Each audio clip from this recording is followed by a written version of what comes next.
ba yëg li muy ko yaakaar doo mandi soow même ni nit ñi yaakaar sax dafa mel ni nit ñi tegatuñ ci bët pétrole bi tam nii lañ ci doon a toll booba tey kii di Ilimaanu Jiw Amin Lo mi ngi daañu xaw ma xari yaa ngay peñamu sori wata payte gisaar yaa ngay kóoma affaire yaa nga bés yaa ba tey leeru ci foofu tam nébulosité donc loolu moom moo amaat rek tam ci affaire licence de pêche yi léegi comme léegi gouvernement bu bees ngeen woote nouvel élan man je crois que tey lii nii dañ ko war a leeral dañ ko war a leeral parce que ñun jën dafay composante bu essentielle ci suñu dund tey protéines yi bëri yi ñuy consommer vraiment ci jën bi lañ ko yaakaaree jën bu baax moom gisatuñ ko sax léegi xam nga moom laa la wax comme coof bi ak yooyu noonu donc même lu ndaw loolu sax ñu yaakaar véritablement tey mu am ay menaces xam nga mu nga yaatal perspective bi tey li nga xamante ne musiba bi chinois yi di def ci géej gi ak yooyu yëpp boobu ba tey mais dara avancé wu ci d'accord ak navires étrangers yi de manière générale am na ay soupçons yi pesé ndax du dañuy ay bukk yi sànkoor deru bëy la ay gan ñoo xam ne ni chinois ak xeetu yooyu dañuy mbubboo ay sénégalais dégg nga jàpp suñu ndox mi suñu géej gi du ko piller loolu ba tey gisagoo ñii bu ñu faloo ba tey ñu génn benn rapport bu leeral loolu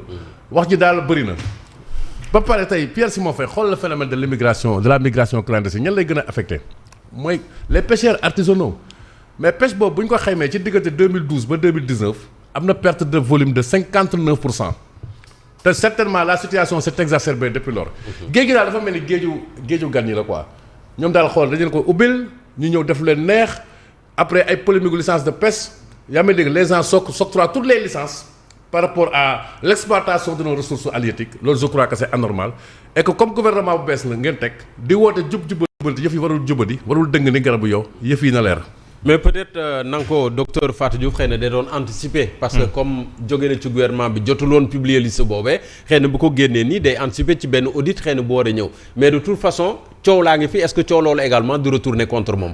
waaw xam nga coowal licence de pêche dafa yàgg am ci réew mi muy coow loo xamante ne bi comme ni ko Thierno waxee daanaka li muy ñëw ci këru taskatu xibaar yi dafa bari licence de pêche yi yàgg nañ ko fi di coow ak li nga xam ne mooy caxat-caxatee bi nu caxat-caxatee géej gi muy nag loo xamante ne bi dafay yàgg ëlëm ñu bëree bari doon ko doon campagne gisoon nañu fi Ousmane Sonko ci ay jamono bi mu demee Mbour toog ci benn gaal doon wax ci wàll wi donc autorité yu bëri ay kilifa yu bëri yàgg nañoo ŋàññe ni nga xamante ne bi noonu la bateau étranger yi di ñëwee di waabale li nekk ci suñu géej gi ba nga xamante ne bi suñu nappkat yi dañoo mujjoon sax di dem ci mbëkk meek yeneen ak yeneen mais Simon secteur boo xam ne bu ci mel ni pêche nga xamante ne bi ci ay jamono ba jamono yi neex on parle de 3,2% yoo xam ne da ko daan indi ci PIB bi. ba jamonoy neex on parle de 1 million d'emplois directs et indirects. kii mu ngi koy wax léegi protéine animale bi ñu soxla. mu mu gàddu ci réew mi dafa bëri. mu ñu indil 70%. li muy dundal dañoo bëri 40% des protéines animales.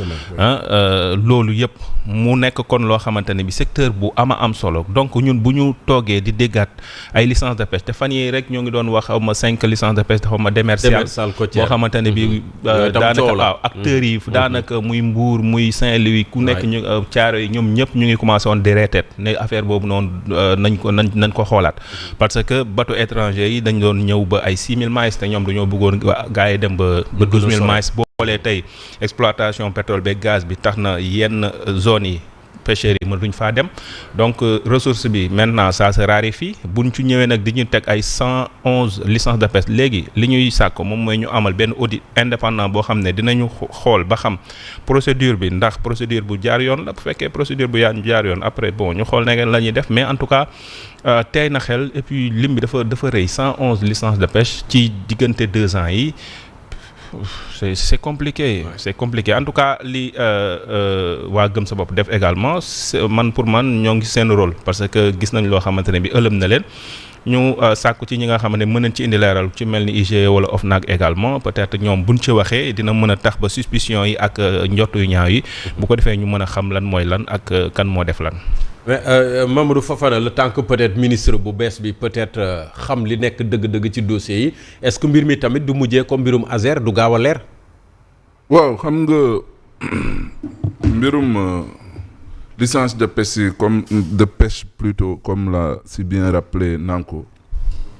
dafa yàgg doon problème Sénégal. ci réew mi dëgg la. si vous vous souvenez bien ça il y a un rapport de la Cour des comptes bu doon wax ci mbirum octroi même ci licence de pêche. Je crois que c'est un rapport qui date de 2010 à 2016. Mais il y a tellement de dysfonctionnements, des manquements, ay jafe-jafe yoo xam ne dans l'octroi justement de ces licences yoo xam te ne nii Cour des comptes da ko ci gis ci ñan ñoo war a jot licence de pêche bi dans les conditions d'octroi, les redevances yu ñu war a fay et justement ñi nga xamante ne nii c'est bateau navire yi nga xamante ne nii à la limite mooy bateau européen yi par rapport ak jamono ju ñu war di napp par rapport ak li ñu war a napp ci quantité fu ñu war a yem ak même par rapport ak les conditions de renouvellement justement de ces licences et daf ci bëri woon ay problèmes boo xoolee muy Aminata Mbengue Ndiaye muy le gars de Bambilor comment Omar Gueye muy ministre de la pêche yu fi jàll diggante jamonoy Macky Sall ba ci ñii boo gisee mbirum licence de pêche yi dafa mës a nekk problème et ñii nga xam ne mooy les pêcheurs artisanaux dañoo yàgg di dénoncer li jëm ci licence de pêche yi ni ñu koy joxee au Sénégal donc tey quand l'affaire refait surface donc day tax mbirum licence de pêche yi véritablement il faudrait que ñu gën ko leeral sénégalais yi gën a xam kan ak kan ñoo am li nga xam ne moom mooy licence parce que attention en un moment donné gelé woon nañ lu jëm ci wàllum octroi de licence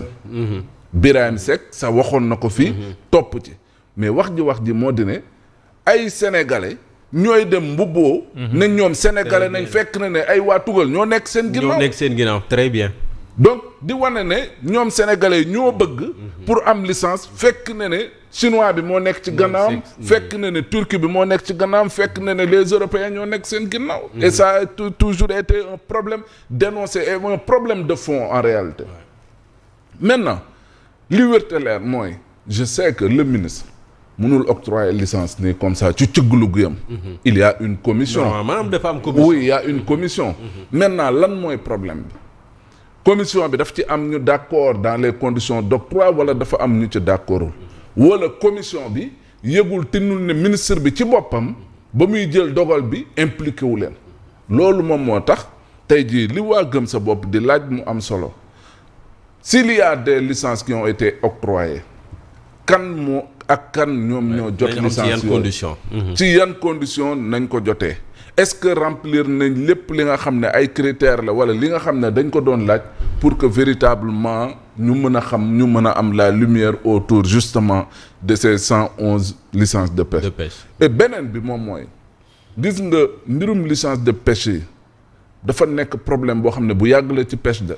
mais ce n'est que l'arbre qui cache la forêt en réalité góom la de weesu na góom goo xamante ne nii dañ koy dund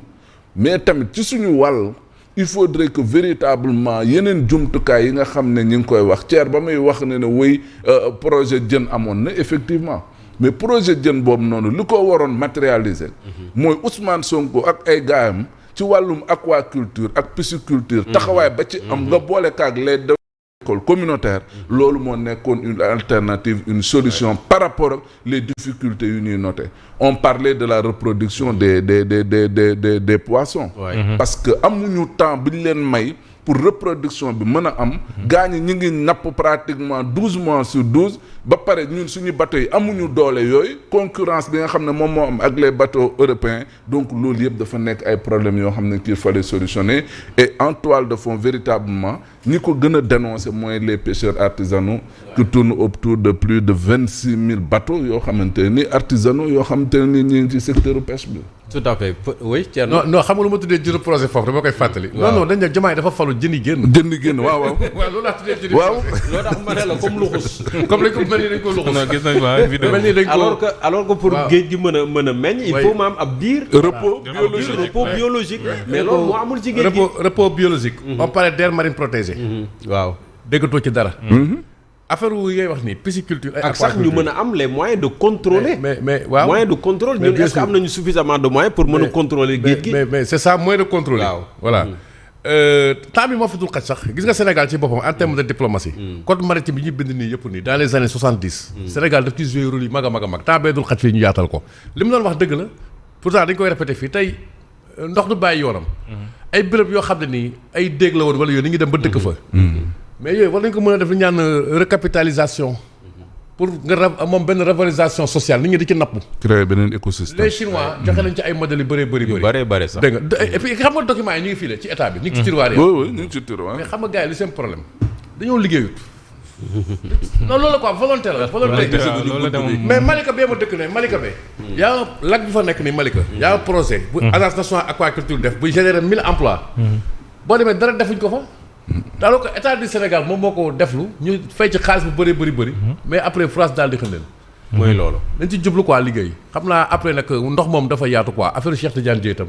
c'est grand transfert d'eau boobu. dinañ ci dellu autour de l'eau mel ni am.